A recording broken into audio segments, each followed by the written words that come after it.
Welcome to episode 107, Spotlight, Security Categorization, focusing on Control RA-2.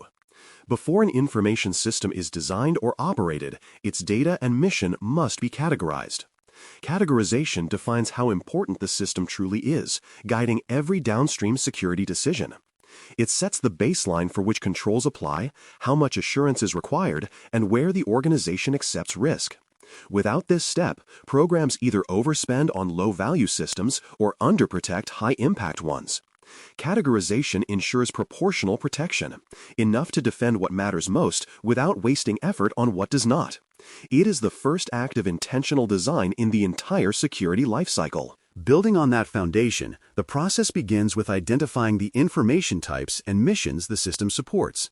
Information types describe the kind of data handled: personnel records, financial transactions, medical histories, or engineering designs.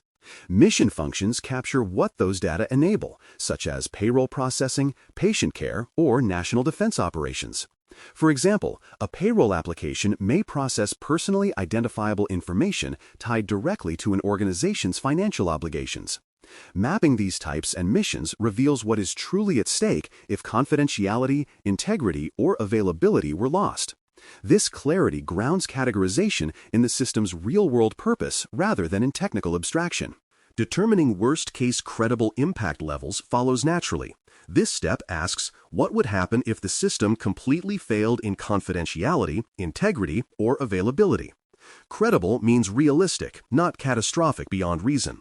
Impact is typically rated as low, moderate, or high, representing the severity of mission disruption, financial loss, or harm to individuals.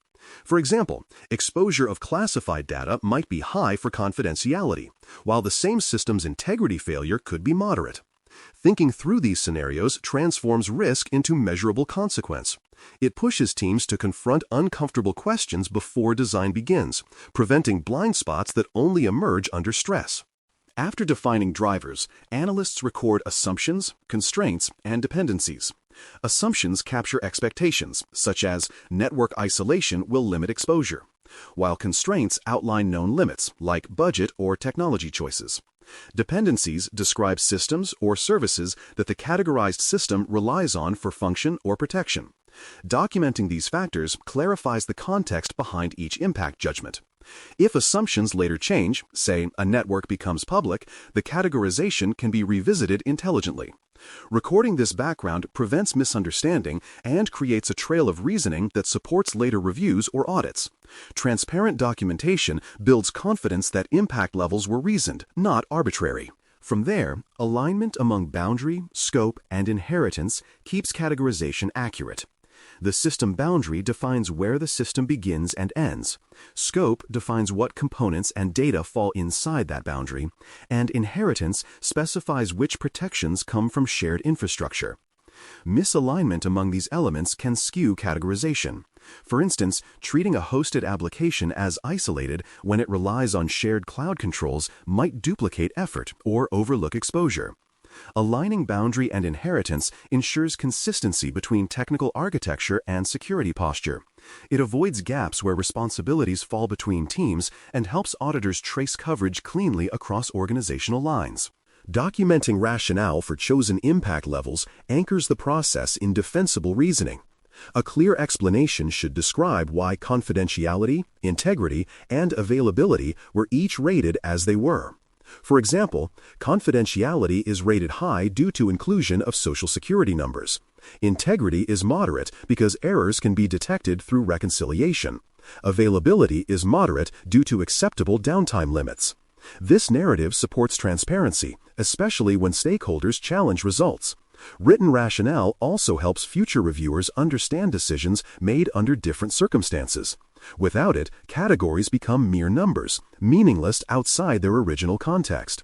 A well-documented rationale transforms categorization from paperwork into institutional memory. Peer review across stakeholders ensures that categories reflect collective judgment rather than individual interpretation. Involving system owners, security officers, and business leaders balances technical accuracy with operational perspective. A collaborative review can uncover overlooked dependencies or overstated impacts. For instance, engineers may view a system as critical due to complexity, while business managers clarify that its function is secondary to another workflow. Structured review sessions build consensus and prevent bias. When multiple viewpoints align, categorization becomes both credible and accepted. That shared confidence is vital because these impact levels determine the rigor of every subsequent control. After initial approval, categories must be revisited following any material change. Significant updates, like moving to cloud hosting, integrating new data types, or merging business units, can alter risk dramatically. Periodic review ensures the classification still matches reality. A category set years ago for a small internal tool might no longer fit when that tool becomes customer-facing. Routine reassessment prevents stale assumptions from dictating modern protections. The goal is continuity with flexibility. The categorization remains stable enough to guide design, but responsive enough to evolve with change. Regular review demonstrates that governance adapts as the organization grows.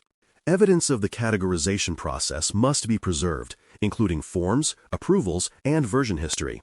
These artifacts verify that the work was done methodically and that management endorsed the outcome.